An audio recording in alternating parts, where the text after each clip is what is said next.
अब इस क्रम को सीधे सीधे आगे लेके चलते हैं तो हमारे आदरणीय प्रोफेसर लक्ष्मण यादव जी को मैं आमंत्रित कर रहा हूं, आदर के साथ आमंत्रित कर रहा हूं।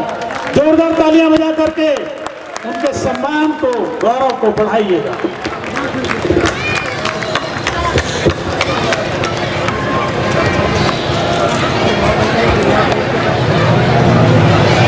डॉक्टर भीमराव अंबेडकर जन्मोत्सव समिति गाजियाबाद के तत्वावधान में आयोजित इस कार्यक्रम में मंच पर बैठे हुए सभी सम्मानित लोग और उनसे ज्यादा सम्मानित लोग जो सामने बैठे हुए हैं, उन सबको मेरा सादर जय भीम, जय मंडल, इनकलाब जिंदाबाद।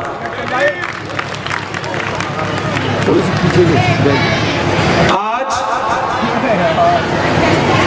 मैं बिल्कुल आने की स्थिति में नहीं था, मेरा गला कैसा है वो आप देख पा रहे हो। बैकग्राउंड पीछे की बैकग्राउंड अपनी सुनाई नहीं दे रहा, क्या बोल रहे हैं? बैकग्राउंड अपनी तेज बोलिए। शुरुआत पीछे की।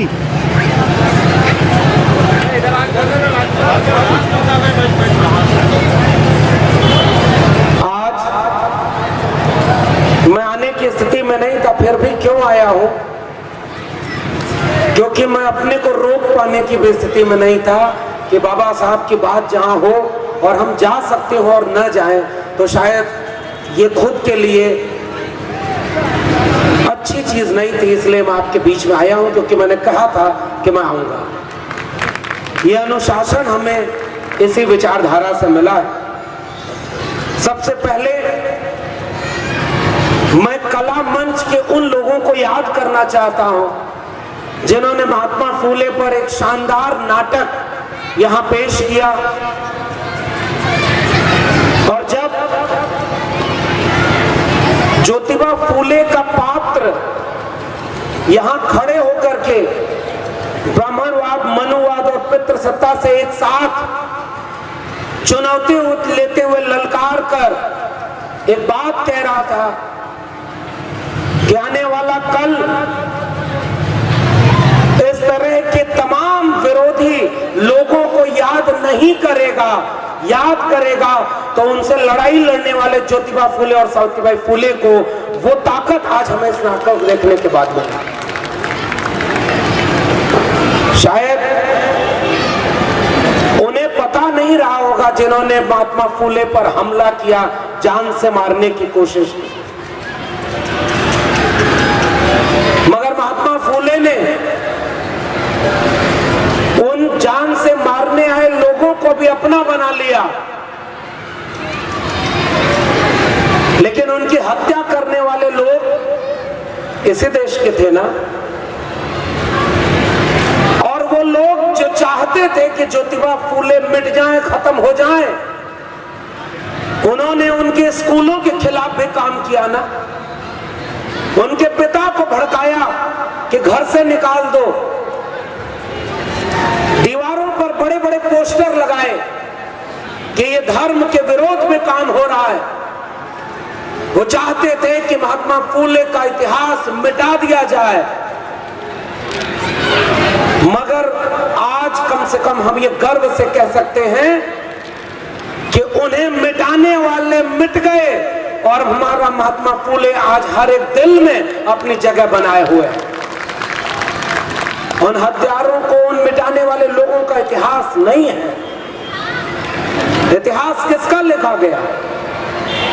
जिन्होंने ज्योतिबा फूले को मारने के लिए इन लोगों को भेजा, उनका नाम आपको नहीं पता होगा। सावित्रीबाई फूले पर पत्थर फेंके, गोबर फेंके, कचरा फेंका, उन लोगों का नाम भी आपको नहीं पता होगा। मगर ज्योतिबा फूले, सावित्रीबाई फूले इतिहास में दर्ज होकर के अपनी बात कहते हुए गूंजते हैं कि तुम हमारे खिलाफ थे, तुम हम पर पत्थर फेंकते रहे, गोबर फेंकते रहे, और हम तुम्हारे बच्चों को पढ़ाते रहे ताकि आने वाला कल गुलामी से मुक्ति का कल हो और सब बराबर हो। आज दावे से कह सकता हूं कि हम उस दिशा में हैं जिस दिशा में महात्मा फूले ले जाना चाहते थे।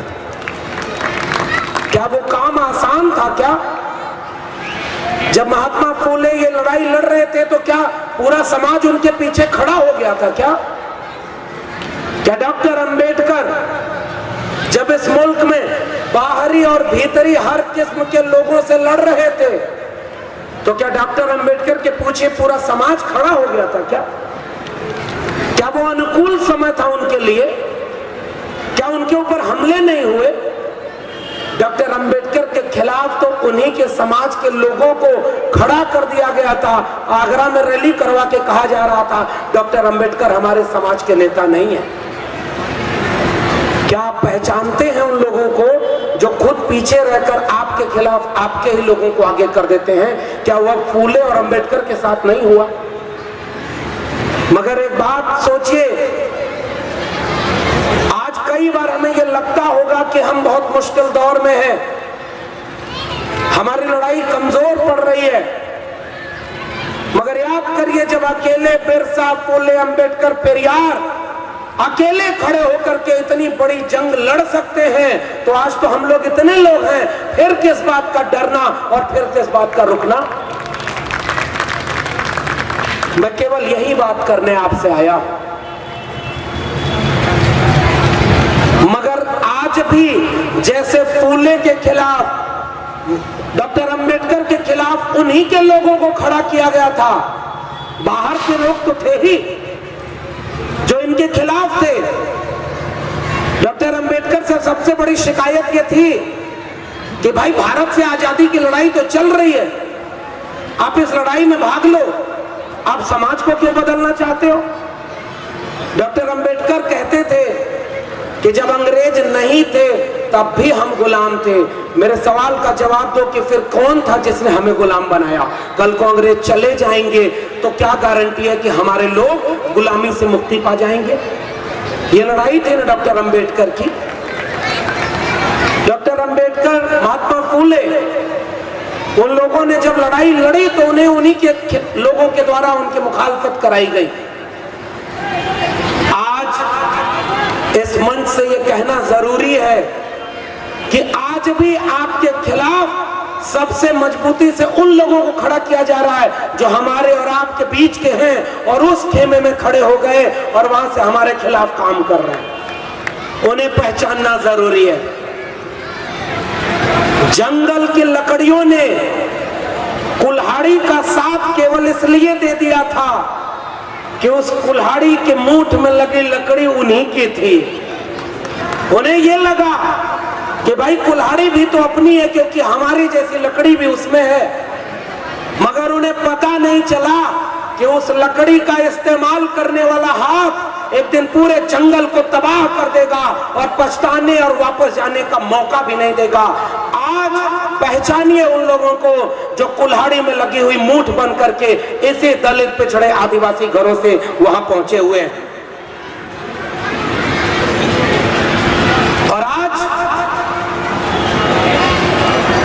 ये समाज इस बात की चुनौती पेश करता है कि डॉक्टर अंबेडकर, महात्मा फूले कौन सा भारत बनाना चाहते थे। आप एक मेले का आयोजन किए हैं, जश्न का माहौल है और उसमें भी खुशी की बात है कि आपने तमाम पोस्टर यहां ऐसे लगाए जिस पर बाबा साहब के विचार लिखे हुए। बाबा साहब ने कहा था कि व्यक्ति पूजा बहुत खराब चीज है और उस व्यक्ति पूजा की वजह से उन्होंने कहा मुझे ढूंढना है तो मूर्तियों में मत ढूंढना, मुझे किताबों में ढूंढना, मेरे विचारों में ढूंढना, मैं वहां से तुमको ताकत देता हुआ हर समय मिलूंगा। आज चुनौती यह भी है कि जो अपना सारा काम डॉक्टर अंबेडकर, महात्मा फूले के खिलाफ कर रहे हैं वह भी महात्मा फूले और डॉक्टर अंबेडकर की मूर्ति के सामने सर झुका रहे हैं। क्या उन्हें आप अपना नेता मान लेंगे? जिनके दिल में गोडसे, गोलवलकर, हेडगवार हो वो बिरसा, फूले, अंबेडकर, पेरियार के कैसे हो सकते हैं? ये सवाल पूछना वक्त का सबसे जरूरी सवाल है। और मैं आप आपसे एक सवाल पूछता हूं, माना कि हमारे लिए बाबा साहब के, महात्मा फुले की अहमियत इतनी बड़ी है और हम ये दावे से कहते हैं कि आज हम जहां हैं, जैसे भी हैं, जो कुछ भी हैं, वो नहीं हो पाते अगर फूले, अंबेडकर, पेरियार और बिरसा हमारी जड़ों में नहीं होते। ये सच्चाई है।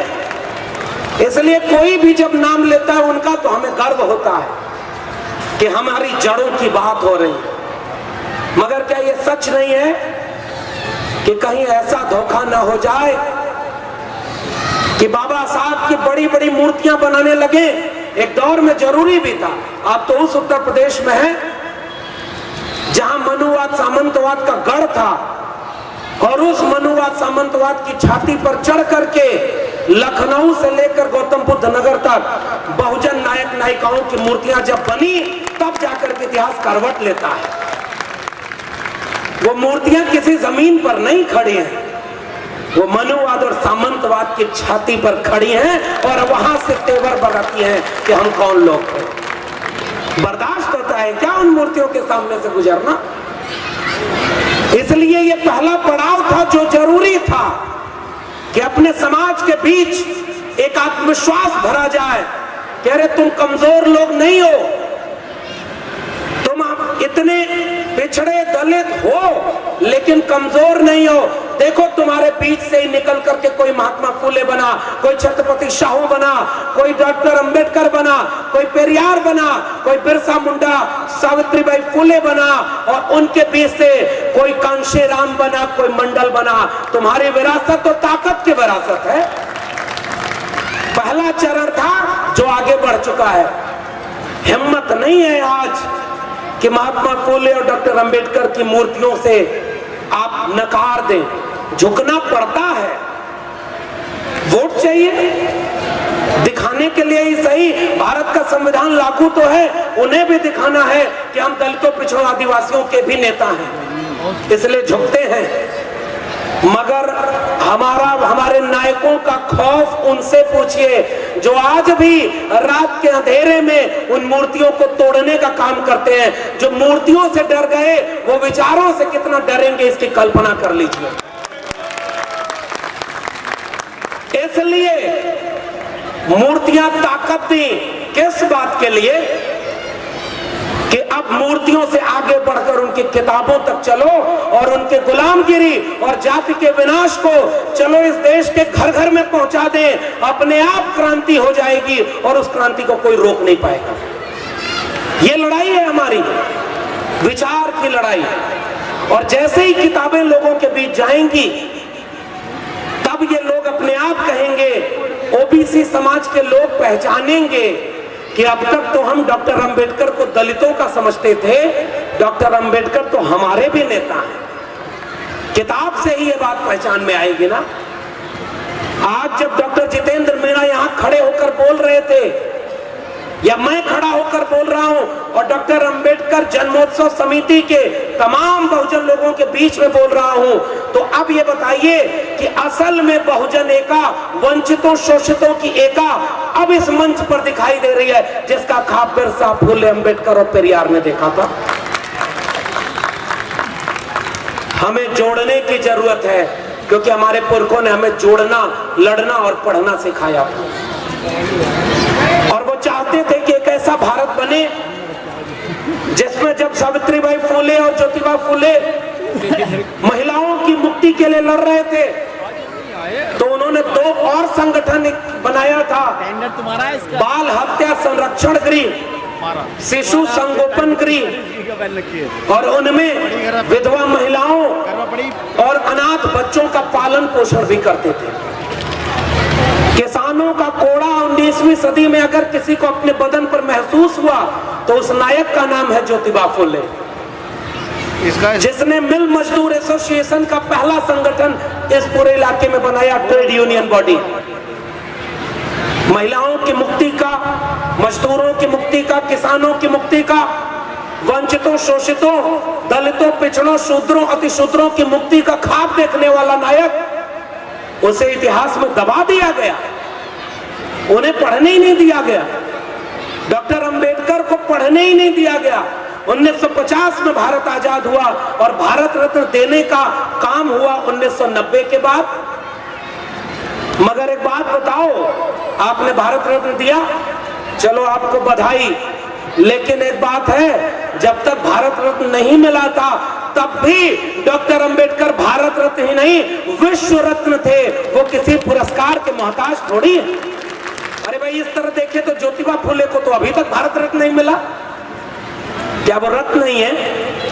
ऐसे ऐसे लोगों को अब भारत रत्न मिल रहा है कि ऐसा भारत रत्न न मिले हमारे महापुरुषों को, तब भी वो हमारे जहन में जिंदा रहेंगे और आने वाली पीढ़ियों को ये कहते रहेंगे कि लड़ाई और पढ़ाई जिंदा रखना।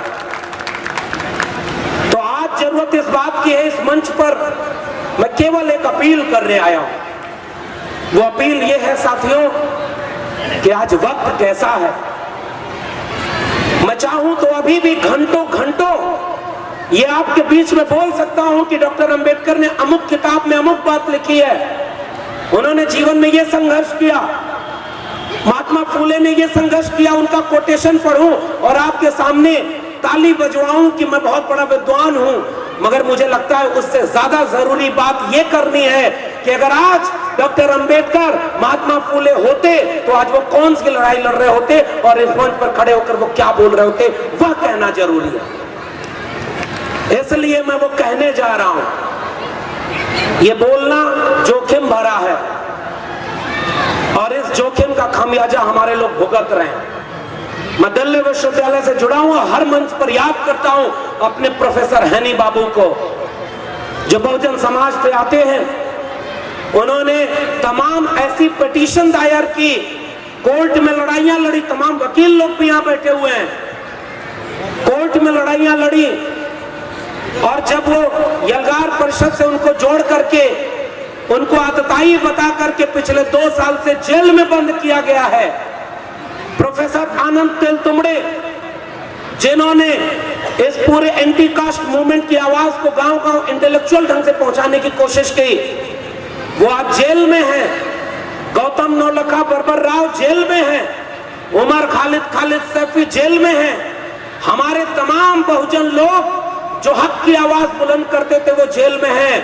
तो उनका नाम लिए बिना बिरसा, फुले, अंबेडकर, पेरियार पर कोई भी आयोजन पूरा नहीं हो सकता, क्योंकि हमारे हिस्से की लड़ाई वो लड़ते हुए आज जेल में हैं और हम आप तो बाहर हैं। हम आप तो अभी भी बाहर हैं, हम आप तो अभी भी यहां बैठ करके गर्व से ये कार्यक्रम मना रहे हैं।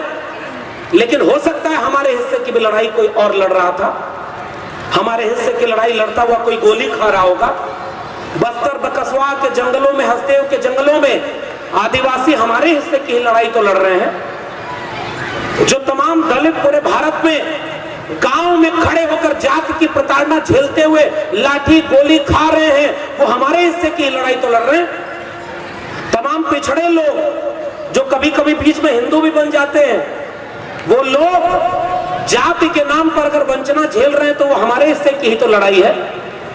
अगर हम दिल्ली और आसपास के इलाकों में हैं और हमारे पास ये प्रिविलेज है कि हम इतना बड़ा आयोजन कर सकते हैं, तो वो बात कहिए जो यहां से कहना जरूरी है कि इस देश में आज सांप्रदायिकता की आग लगाई जा रही है और उसी की आड़ में 80% लोगों को हिंदू बनाया जा रहा है और 20% मुसलमानों का खौफ दिखाकर आपके बच्चों के हाथ से कलम और किताब छीन करके, तलवार पकड़ करके उन्हें दंगाई बना जा रहा है। हमारे दौर में अगर महात्मा फूले, डॉक्टर अंबेडकर, पेरियार, डॉक्टर राम मनोहर लोहिया, मंडल कांशीराम होते तो आज सड़कों पर खड़े होकर के कहते कि नफरत की आग बुझाओ, हमें मोहब्बत का भारत बनाना है, सबको मिलाकर एक करने का भारत बनाना है। इसलिए ये बात कहना जरूरी है। और कौन ये कर रहा है? और एक बात और देखिए, मैं गाजियाबाद में हूं, ये तो उत्तर प्रदेश में आता है ना, उत्तर प्रदेश में तो राम राज्य दूसरी बार भी आ गया, उफान पर है।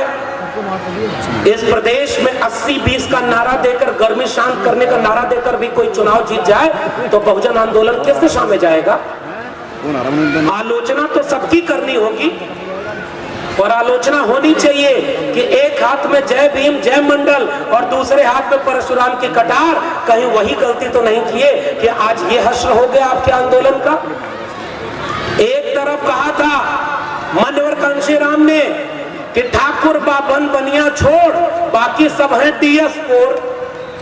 बाम सेव का ऑर्गेनाइजेशन का नाम ही था दलित, पिछड़ा, माइनॉरिटी, उन सब के कर्मचारियों का एक यूनियन था।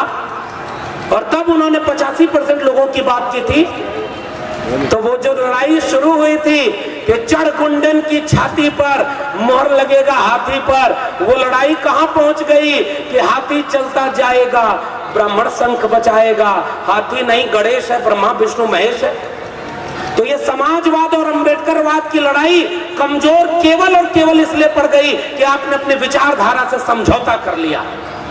क्या शोषक और शोषित एक जगह हो सकते हैं क्या? या शेर और गाय एक जगह खड़े हो सकते हैं, एक हो सकते हैं क्या? जब हितों का टकराहट होगा ना, तो कब कौन आपका गला काट लेगा आपको पता नहीं चलेगा। आप उन्हें खुश कर रहे थे। हमारे यहाँ बारात में जब बारात आती है तो फूफा नाराज हो जाते हैं। हर बारात में फूफा नाराज हो जाएंगे। तो फूफा नाराज होकर के किसके खिलाफ जाते हैं? बारातियों के खिलाफ नहीं, घरातियों के खिलाफ। और अंत में कब खुश हो जाएंगे पता ही नहीं। इस प्रदेश में कहा गया कि कुछ लोग नाराज थे, उनको अपनी तरफ ले आएंगे तो सरकार बन जाएगी। उन्होंने 90% वोट उनको दे दिया जो रामराज की बात करते थे। आपने अपनी विचारधारा से समझौता कर लिया, वो आपके नहीं हुए, और जो आपके थे वो पराये हो गए। आप राजनीतिक रूप से यहां आ गए। ये आलोचना करना जरूरी है कि नहीं जरूरी? ये आलोचना जरूरी है कि नहीं जरूरी है? मैं आपसे पूछ रहा हूं। अरे हम नहीं बोलेंगे तो कौन बोलेगा? और अभी तक मैंने तय नहीं किया है कि मुझे किसी से टिकट लेकर चुनाव लड़ना है। अरे कोई चुनाव नहीं लड़ा था ज्योतिबा फुले ने, पेरियार ने, बिरसा मुंडा ने, और डॉक्टर अंबेडकर अपने जीवन में कोई चुनाव जीते तक नहीं। फिर भी आज हर एक जगह पर उनकी तस्वीरें और उनकी आवाजें गूंजती हैं। नेता बनना इसके लिए जरूरी नहीं, विचार में ईमानदारी हो तो आने वाली पीढ़ियां आप पर फक्र करेंगी। केवल ये लड़ाई है। 2-4 चुनाव आप जीत जाओगे, क्या ही बदल जाएगा। इसलिए मैं खरी बात कहने आया हूं, और ओबीसी समाज के लोगों पर भी 2-4 बात तो कही दूं। गालियां बहुत मिलती हैं हर तरफ से। क्यों मिलती हैं? क्योंकि वो जो दंगा कराने वाले लोग हैं ना, उनको नफरत करना आसान है। एक बात बताइए, कमरे में 4 लोगों को बंद कर दीजिए और चारों को 2 टास्क दीजिए। एक बार कहिए कि चारों, एक थोड़ी सी खीर है, उसको मिल बांट के बराबर खा लेना और बाहर चले आओ। खीर वहीं की वहीं पड़ी रहेगी। आप दरवाजा खोलेंगे तो चारों लोग आपस में लड़ के लहूलुहान रहेंगे। मोहब्बत का काम हमेशा कठिन होता है, नफरत कराना तो हमेशा आसान रहा है। हमारे पुरखों ने मोहब्बत का काम करना सिखाया था ना, और आज कुछ लोग इस मुल्क में नफरत की आग लगा रहे हैं, और आपको लगता है कि वो आग आपके घर तक नहीं जाएगी। जरा पहचानिए कि ये जो दंगा कराने वाले लोग हैं मस्जिद के सामने, अरे भाई तुमने नारा लगाया था। मैं ये भी सच कह रहा हूं, 90 में मंडल आंदोलन आया, मान्यवर कांशीराम, उनको भी सब कहते हैं कि दलितों का नेता थे। अगर मान्यवर कांशीराम केवल दलितों के नेता थे तो उन्होंने 600 से ज्यादा रैलियां और ये नारा मंडल कमीशन के लिए क्यों दिया था कि जिसकी जितनी संख्या भारी उसकी उतनी हिस्सेदारी, मंडल कमीशन लागू करो वरना कुर्सी खाली करो। और कांशीराम केवल दलितों के नेता। याद करिए उस कांशीराम को जिसने पूरे बहुजन को एक किया, क्योंकि उनके पास विरासत थी उन पिछड़े समाज के लोगों को। और उनको मैं फिर से याद दिला रहा हूं, पिछड़े समाज पर एक आरोप लगाया जाता है कि वो हिंदू बना हुआ है। ठीक बात है, जितनी आबादी उनकी है वो अगर जाग जाए तो फिर ये हिंदू धर्म का क्या होगा मुझे पता नहीं, लेकिन देश तो बच जाएगा। और उस पिछड़े समाज के बीच से महात्मा फुले आते हैं, छत्रपति साहू जी आते हैं, और शिवदयाल सिंह चौरसिया, चंद्रिका प्रसाद जिज्ञासु, पेरियार ललित सिंह यादव, रामस्वरूप वर्मा, जगदेव बाबू। ये विरासत है पिछड़े समाज के पास। मगर दिक्कत क्या हुई पता है? पिछड़े समाज ने वो वंचना नहीं झेली थी जो दलितों ने झेली। उन्हें तो अपने साथ रखा गया लाठी लेकर। कुछ लोग जो मुख से पैदा हुए थे, मैं कटाक्ष में बोलता हूं, देखो दुनिया में इंसान एक तरह से पैदा होते हैं, भारत आर्यावर्ते जम्बूद्वीप पे भारत खंडे, यहाँ कोई मुख से पैदा हो रहा है, कोई भुजाओं से पैदा हो रहा है, कोई जंघे से पैदा हो रहा है। ये विज्ञान और कहीं नहीं था। उन लोगों की चालाकी समझिए जो महात्मा फूले ने लिखा है। महात्मा फूले कहते हैं कि ये कलम कसाई है। जब भी शिकारी इतिहास लिखेंगे तो शिकार का इतिहास होगा, हिरणों का इतिहास नहीं होगा। अगर हिरणों को अपना इतिहास लिखना है तो खुद लिखना होगा, क्योंकि शिकारियों की गाथाओं में हिरणों की पीड़ा दुख दर्द कभी नहीं होगा। वो कलम कसाई था, कहा ज्योतिबा फूले ने।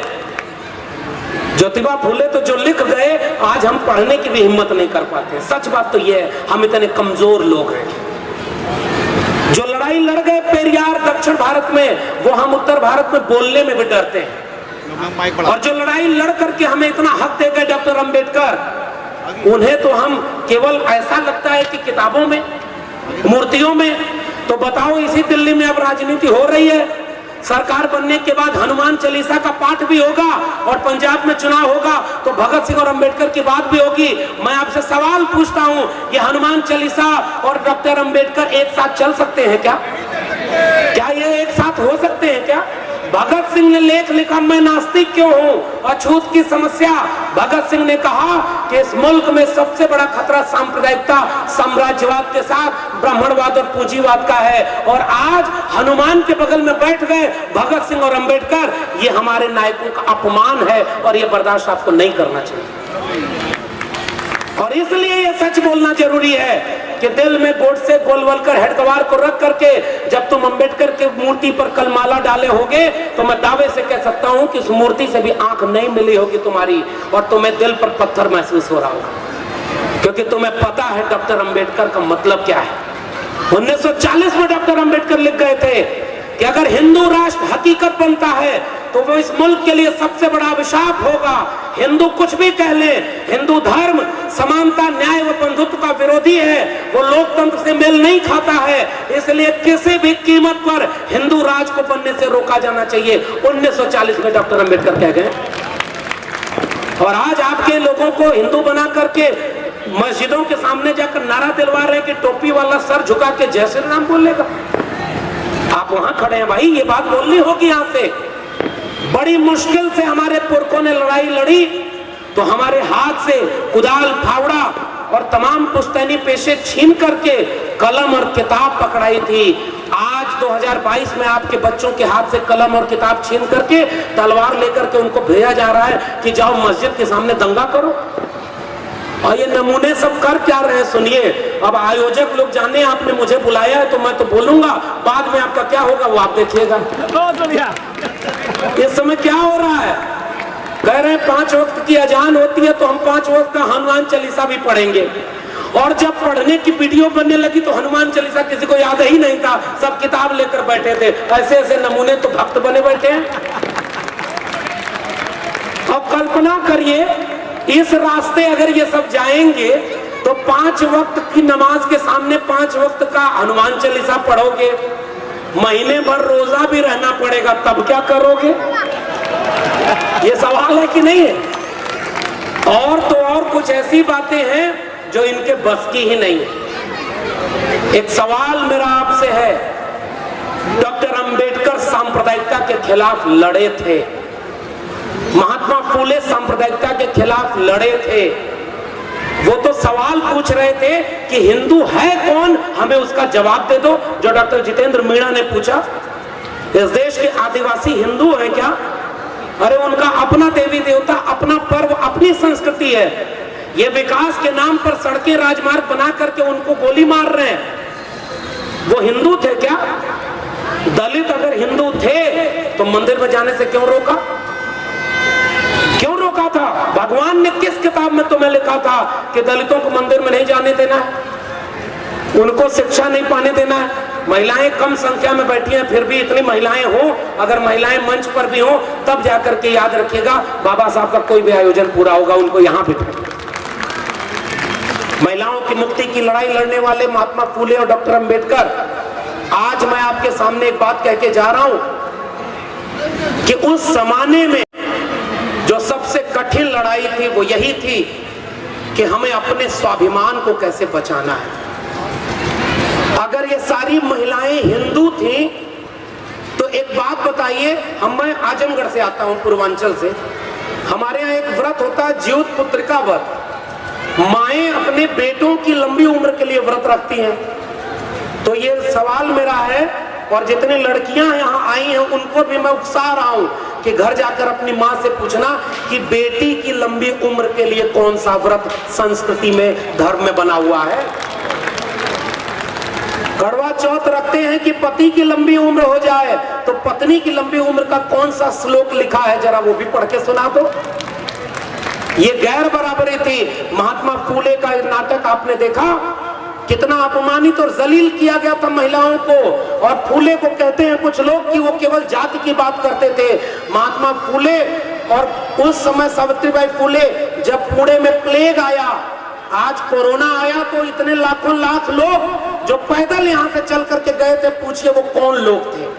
वो हमारे आपके बीच के लोग थे।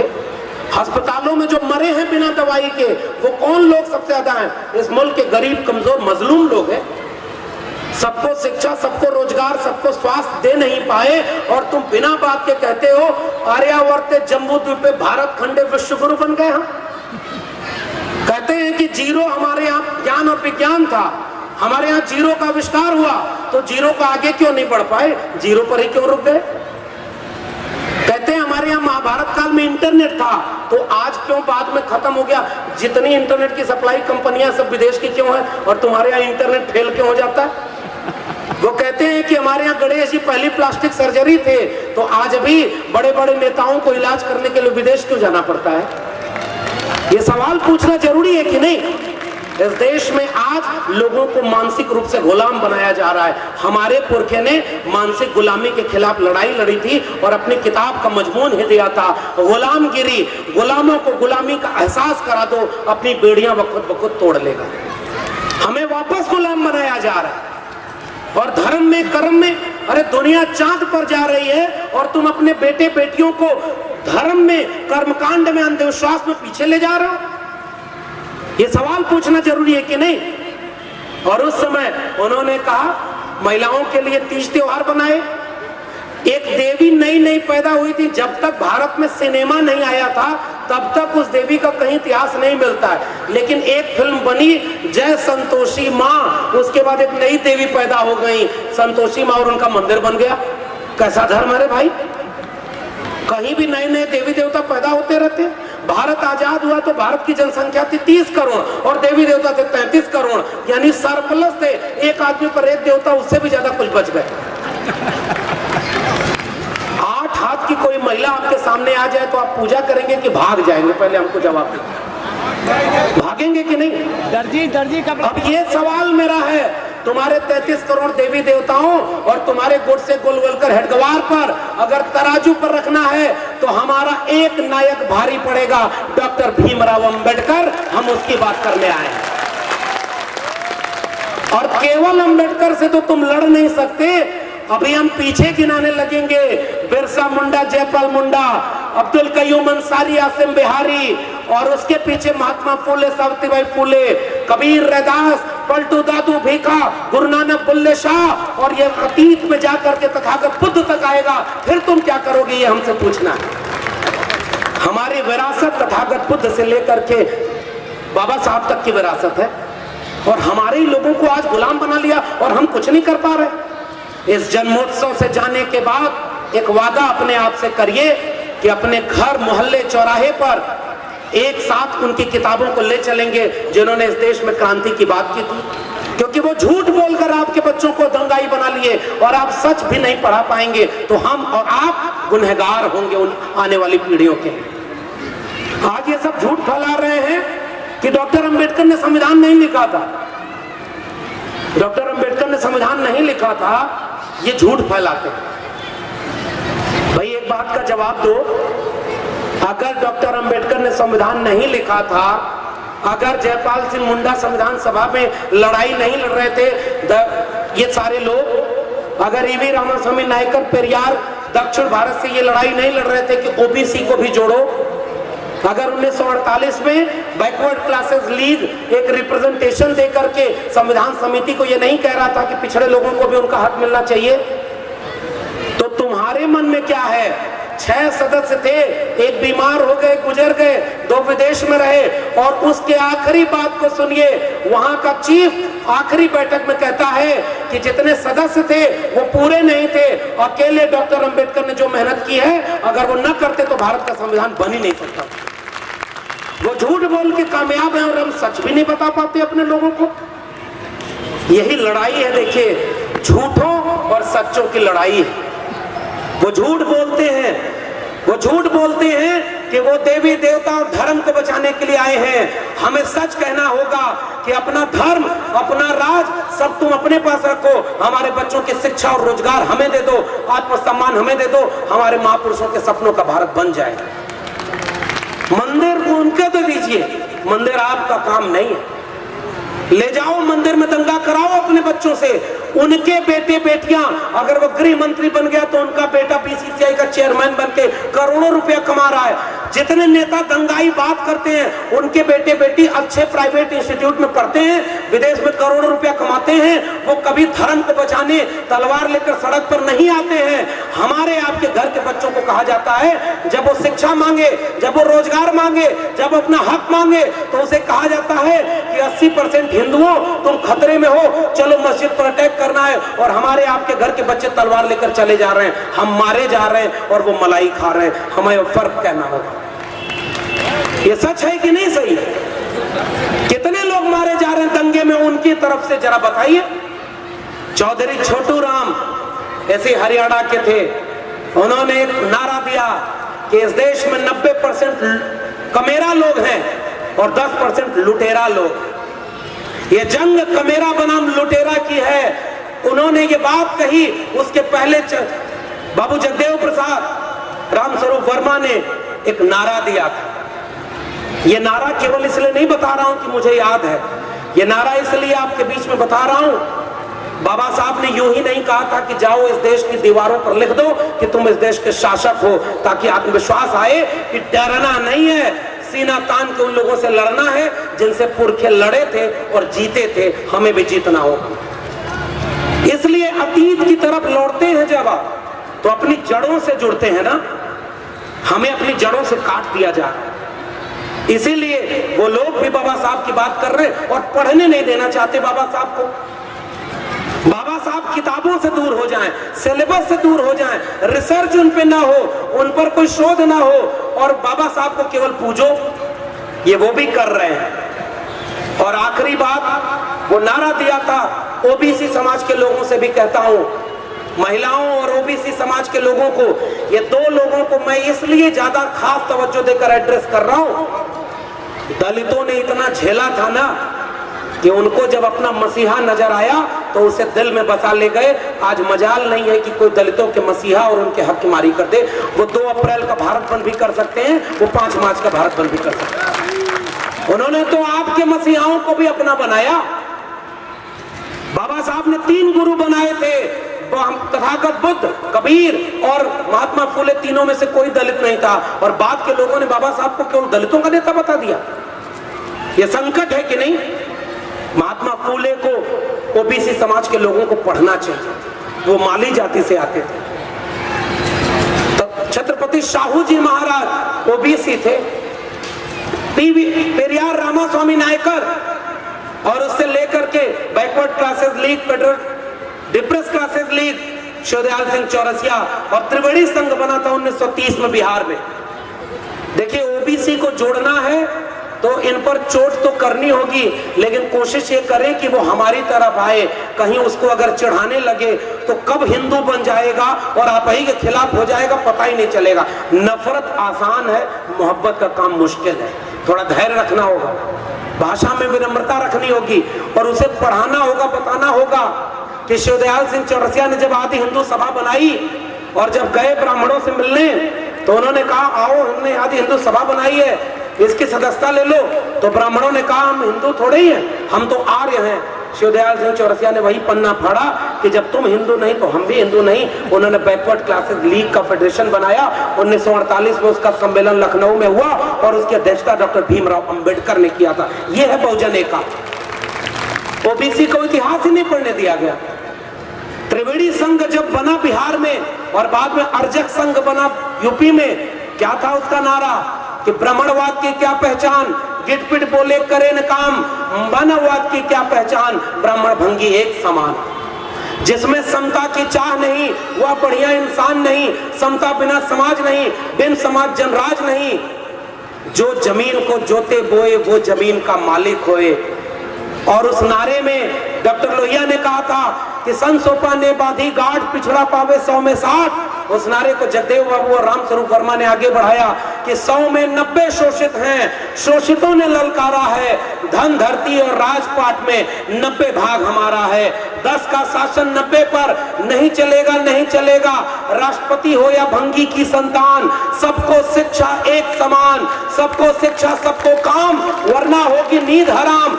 सबको शिक्षा दे न सके जो, वो सरकार निकम्मी है। जो सरकार निकम्मी है वो सरकार। हमारी लड़ाई का एक हथियार है शिक्षा। शिक्षा ही मानसिक रूप से गुलामी दूर करेगी और उसी शिक्षा को बेच दिया है इन देश बेचने वालों ने। ये आखिरी बात कह करके आपसे एक शपथ लेना चाहता हूं। जिस दौर में दुनिया कोविड से लड़ रही थी, हमारे यहां कुछ लोग कह रहे थे गोबर खा लो, गौमूत्र पी लो, फिर हॉस्पिटल बंद कर दो। हॉस्पिटल में क्या इलाज है? एक ब्राह्मण दूसरे घर में जा करके वहां लोग हाथ जोड़ के बैठे हैं कि बेटा फेल हो गया, क्या होगा? तो ब्राह्मण ने कहा इसका पतरा देख रहा हूं और मुझे लग रहा है कि इसकी दशा, ग्रहों की दशा ठीक नहीं है, तो हवन करा लो, ये दशा ठीक हो जाएगी। और हवन करके दान दक्षिणा लेकर चला आया। बेटा साथ गया था। बेटा आकर पूछा कि पिताजी हमें नौकरी क्यों नहीं मिल रही है, हमारी भी ग्रह दशा ठीक नहीं है क्या? तो ब्राह्मण नाराज होकर बोला, चुप नालायक, तुझे तो आरक्षण की वजह से नौकरी नहीं मिल रही है, ग्रह दशा तुम्हारी थोड़ी खराब है। हमारे पूर्वांचल में एक नारा था, लोग जाकर ब्राह्मण से शिकायत किए कि एक गधा है, कुछ बच्चों ने उसको जान ले ली है, क्या होगा पंडित जी? उन्होंने कहा अरे गधा मारना तो बहुत बड़ा पाप है, गुनाह है, अब तुम्हें हवन कराना होगा, इस पाप से मुक्ति मिलेगी, और ये कराना होगा, इतना खर्च होगा। बड़े नाराज हुए। धीरे से एक आदमी ने बोला, पंडित जी जिन बच्चों ने गधे को मारा है उसमें आपका लड़का संतोष भी है। पंडित जी खड़े होकर कहे कि 2-4 लइकन में एक संतोष, गधा के मरले में कौनो न दोष। तुरंत इतिहास बदल गया। ये लोग हमारी पीढ़ियों को गुलाम बनाए थे। तृतीय रत्न नाटक लिखा है महात्मा फुले ने, और उस नाटक के रेफरेंस से कह रहा हूं। एक आदमी बहुत गरीब था, वो ब्राह्मण के पास जाता है। ज्योतिबा फुले लिखते हैं कि वो ब्राह्मण उससे कहता है कि तुम्हारे जीवन का सारा संकट इसलिए है क्योंकि शनि ग्रह की दशा ठीक नहीं है। वो आदमी कहता है कि हुजूर कैसे हो कि सही? उन्होंने कहा हवन करा लो। कितना खर्चा आएगा? 10,000 रुपया। आदमी कहता है इतना पैसा तो नहीं है। ब्राह्मण कहता है चलो सेल लगा दी, 50% डिस्काउंट, 5,000 रुपया में हवन करा दूंगा। वो आदमी कहा नहीं, 5,000 भी नहीं दे पाऊंगा। फिर ब्राह्मण बोला कि अच्छा 100 रुपया, 1,000 रुपया दे दो, कुछ दिन के लिए शनि ग्रह को ठीक कर देता हूँ, जब पैसा हो जाएगा तो बड़ी वाली हवन करा लेना। वो आदमी खड़ा होके कहा मेरी जेब में एक फूटी कौड़ी नहीं है। ब्राह्मण नाराज होके कहा जब तेरी जेब में एक फूटी कौड़ी नहीं है तो जा बच्चा, शनि तेरा कुछ नहीं बिगाड़ सकता। ऐसे ऐसे नमूनों से हमारे देश में मानसिक गुलाम पैदा किए गए। एक आदमी खजूर के पेड़ पर चढ़ा, ऊपर से देखा तो इतने ऊपर से उतरेंगे कैसे, डर लगी। उसने हाथ जोड़ा, हनुमान जी ताकत दे दो, नीचे उतर जाऊंगा, मंगलवार को एक लड्डू चढ़ाऊंगा। आधा दूर आया, फिर कहा कि हनुमान जी आजकल बड़ी गरीबी है, कोरोना में नौकरी चली गई है, घर में खाने को नहीं है, आधा किलो लड्डू चढ़ाऊंगा, उसमें मान जाना। थोड़ा और नीचे आया और कहा कि देखो आपके यहाँ लड्डू तो बहुत चढ़ता होगा, मैं 250 ग्राम चढ़ाऊंगा, उतने में ही खुश हो जाना। करते करते वो जब जमीन पर उतरा तो कान पकड़कर उठक बैठक किया कि हनुमान जी आज से न पेड़ पर चढ़ूंगा न आपको लड्डू खिलाऊंगा। ये तर्क और विज्ञान की बात है। हमारे पुरखों ने तर्क, विवेक, वैज्ञानिकता की बात की थी। हमारी पीढ़ियों को धर्म के अंधे कुएं में ढकेला जा रहा है। ये फर्क है हमारे और उनमें। इसलिए आपसे अपील करने आया हूं कि उसी कोविड काल में 3 कानून लाए गए थे। 3 कृषक कानून, 3 श्रमिक कानून और नई शिक्षा नीति। बाबा साहब आज होते तो जैसे किसानों का कोड़ा लिखने वाले फूले और किसानों को उसका हक दिलाने वाले डॉक्टर अंबेडकर किसानों के कानून के खिलाफ सड़क पर खड़े होते, वो नहीं थे फिर भी जागरूक लोग थे, तो बाबा साहब उन तस्वीरों में उन आंदोलनों के चेहरे बने हुए थे। CNRC का आंदोलन जब हुआ तो उस आंदोलन में सबसे बड़ा चेहरा अगर किसी एक नायक का था तो मुसलमानों के हाथों में भी जो तस्वीर थी वो डॉक्टर भीमराव अंबेडकर की तस्वीर थी। इस देश में किसान, मजदूर, नौजवान सारी लड़ाइयों में जिस नायक को आजादी के बाद दफन कर दिया गया था वो मिट्टी फोड़कर बाहर आया, पढ़ाई और लड़ाई की आवाज में बुलंद हुआ और आज 2022 तक आते आते उस एक नायक के करोड़ों लोग मानने वाले हैं। वो आंदोलनों का नायक बनकर उभरा है, उसका नाम है डॉक्टर भीमराव अंबेडकर। तो भगत सिंह, अंबेडकर, बिरसा, फूले, पेरियार की विरासत हमारे पास है और हमको कुछ लोग डराते हैं कि माहौल ठीक नहीं है, लोग UAPA लगा देंगे। यूपी में हूं, अभी घर भी जाना है, यहां बुलडोजर भी चल जा रहा है। भारत का संविधान बड़ी मुश्किल से बना था, उस संविधान में एक स्वतंत्र न्यायपालिका थी। भारत के उनमें लिखा हुआ है कि शास्त्रों में लिखा है कि अपराध से घृणा करो, अपराधी से नहीं। आज अभी तय भी नहीं हुआ कि अपराधी गुनहगार कौन है। बुलडोजर चलाया जा रहा है, गोली मारी जा रही है, भारत का संविधान कहां बचा है। ईवीएम से चुनाव हो रहा है, बटन दबाओ, अगर ईवीएम गलत हो तो चुनाव में वोट सारा कमल के फूल पर ही जा रहा है। भाई गलती से वोट एक आध बार निर्दलीय उम्मीदवार को क्यों नहीं चला जाता? ये कौन सी गलती है कि हर बार वोट तुम्हें ही जा रहा है? चुनाव आयोग ने चुनाव ढंग से कराया क्या? क्या भारत का संविधान वहां बचा हुआ है? इस देश में सुप्रीम कोर्ट का जज आज फैसला सुनाता है कि मंदिर वहीं बनेगा और कल जाकर राज्यसभा में शपथ लेता है। जिस देश के सुप्रीम कोर्ट में 85% बहुजनों के 85% छोड़िए 5% भी जज ना हो, वो कौन सा राष्ट्र है? हमारे प्रोफेसर नहीं, हमारे डॉक्टर नहीं, हमारे इंजीनियर नहीं, हमारे वकील नहीं, 85% इस मुल्क की जमीनों पर हमारा कब्जा नहीं, 85% इस मुल्क की संपत्ति हमारे पास नहीं। और अचानक जब आप ये सवाल पूछेंगे तो कोई आता है और कहता है कि हिंदू धर्म खतरे में बचाने जाना है। ये सांप्रदायिकता की आग आपको भटकाने की आग है, इसलिए संविधान खतरे में है। इस समय जब चुनाव आयोग पर भरोसा नहीं, न्यायपालिका में हमारे लोग नहीं, मीडिया हमारे खिलाफ दिन रात खड़ा होता है। एक सवाल पूछता हूं, 14 अप्रैल को पूरे भारत में जो जश्न मनाया गया वो किसी होली, दिवाली, ईद से कम नहीं था, फिर भी इस देश की मीडिया ने क्यों नहीं दिखाया कि एक बड़े नायक का जन्मदिन लाखों करोड़ों लोगों ने इस देश में मनाया है? क्यों नहीं दिखाया उस मीडिया ने? ये सवाल हमारा है। और इसलिए मैं जाते जाते केवल अपील करने आया हूं साथियों, हमारे भाषणों की कोई अहमियत नहीं। हम चार शब्द इधर उधर करके बोले, आप हमें सम्मानित करते हैं, अच्छा लगता है, लेकिन असली सम्मान हमारा और हमसे बढ़कर सम्मान हमारे महापुरुषों का तब होगा जब हम वो लड़ाई लड़ेंगे जो लड़ाई उन्होंने लड़ करके हमें ये जमीन सौंपी थी। बाबा साहब ने कहा था कि बड़ी मुश्किल से एक कारवां यहां तक लाया हूं, इसे पीछे मत जाने देना, आगे ले जाना, और अगर आगे न ले जाओ तो वहीं छोड़ देना। ईमानदारी से पूछ कर रहा हूं, बताइए क्या हमारी आंखों के सामने बाबा साहब का बिरसे फूले का कारवां पीछे नहीं जा रहा है? कबूल करिए कि पीछे जा रहा है। आपका आरक्षण खत्म कर दिया, सरकारी नौकरियां बेच दी, प्राइवेटाइजेशन कर दिया। नारा उसने लगाया था, सौगंध मुझे इस मिट्टी की, मैं देश नहीं बिकने दूंगा, और आया तो रेल बेच दिया, सेल बेच दिया, और नवरत्न कंपनियां बेच दी, बैंक बेच दिया, और सब कुछ बेचने के बाद उसने आपके बच्चों की शिक्षा भी बेच दी है। उसे चाय बेचते हुए किसी ने नहीं देखा, मगर उसने आपकी खुली आंखों के सामने उस स्टेशन, उस ट्रेन, सबको बेच दिया जिसमें पता नहीं वो कब चाय बेचते थे। नाम मैंने किसी का नहीं लिया, इशारे में कह रहा हूं, आपको बहुत दिक्कत ना हो इसलिए कर रहा हूं। वो लोग सारा कुछ बेच रहे हैं जो हमारे पुरखों ने बनाया था, और हमारे पुरखों ने इस मुल्क को बनाया। इस देश के नाई, कुम्हार, लोहार, बढ़ई, मोची, मल्ला, निषाद, आदिवासी, दलित, पिछड़े, इन्होंने मिलकर के, उनके हाथों ने श्रम करके 90% लोगों ने इस दुनिया को रहने लायक बनाया, और हमारे बच्चों से 90% हमारी धन, हमारी धरती, हमारा राजपथ छीन लिया, और आज हम गुलाम बने बैठे। और हमारी बनाई हुई संपत्ति को बेच रहा है वो बैठकर। वो नालायक बेटा कहा जाता है जो बाप की संपत्ति को बेचता है। हमारे पुरखों की संपत्ति है और हम बेचने दे रहे हैं। एक बात याद रखिए, दोष उसका भी नहीं है, उसने भी कह दिया है हमारा क्या है, हम तो फकीर आदमी हैं जी, झोला उठाकर चल देंगे किसी लोग। आप कहां जाएंगे? मैं आपसे सवाल पूछने आया। क्या आप अपने बच्चों को जवाब दे पाएंगे कि जब उनकी शिक्षा बेची जा रही थी तो आप क्या कर रहे थे? इस देश को अंबानी और अडानी के हाथों बेचा जा रहा था, तब आप क्या कर रहे थे? रेलवे जहां बहुजनों की सबसे ज्यादा नौकरी थी, पूरा का पूरा रेलवे बेचा जा रहा है, हम क्या कर रहे हैं? इस देश में भारत का संविधान खत्म किया है, कर दिया गया है, हम आप कहां खड़े? ये सवाल है मेरा।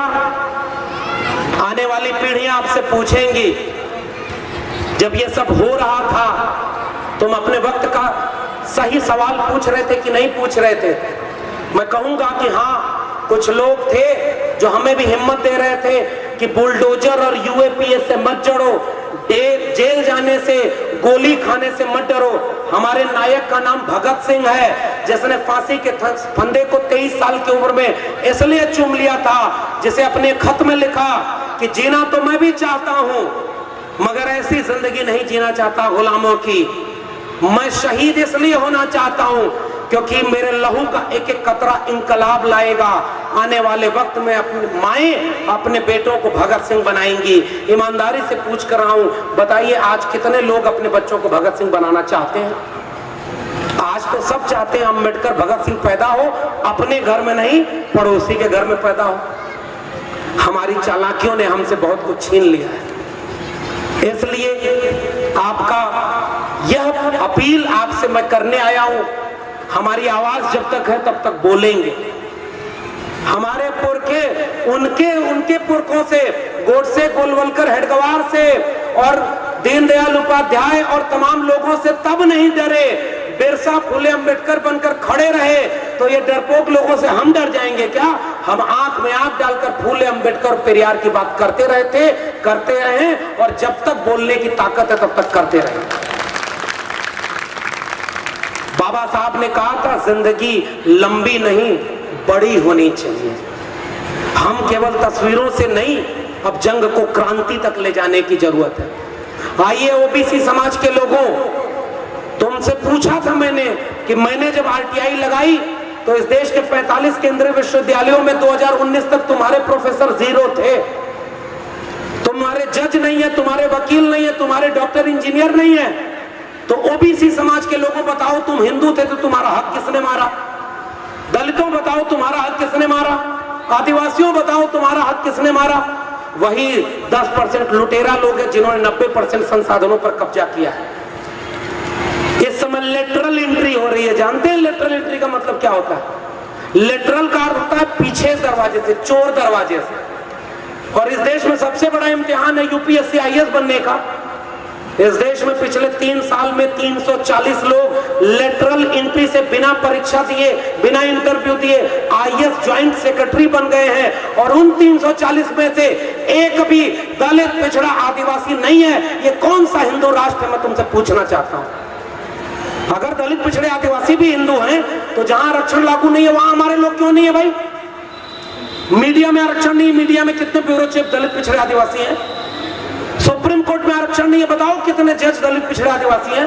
तुमने दिन रात केवल आरक्षण को गालियां दी हैं, हमारे लोगों को अपमानित किया मेरिट के नाम पर। यह लेटरल एंट्री नई शिक्षा नीति के पीछे से, चोर दरवाजे से आ गई है। हम जैसे प्रोफेसर लोग बन गए, आने वाली पीढ़ियों में अब आपके प्रोफेसर भी नहीं बनेंगे। 90 से 95% अभी भी इस देश के कुलपति, प्रिंसिपल, वाइस चांसलर सारे सवर्ण बने बैठे हैं। हमारे लोग तो वहां है ही नहीं। ये आज के सबसे बड़े सवाल थे। पुरखों की लड़ाइयों को हमारे सामने सौदा किया जा रहा है। बाबा साहब की मूर्ति तो बनेगी, लेकिन उनके सपनों का भारत नहीं बनेगा। यहां खड़े हैं हम। इसलिए जाते जाते आपसे केवल एक अपील करके जा रहा हूं कि जब भी स्याह रात नाम लेती नहीं ढलने का, यही तो वक्त है सूरज तेरे निकलने का। लाख बुरी परिस्थितियां हो, मगर उससे बुरी नहीं है जो ज्योतिबा फूले ने झेली। लाख बुरी परिस्थितियां हमारे सामने हैं, मगर उससे बुरी नहीं है जो डॉक्टर अंबेडकर ने, मान्यवर कांशीराम ने झेला। वैसी परिस्थितियां नहीं है। ओबीसी समाज के लोगों ये बात जहां तक जाए पहचान के बताइएगा।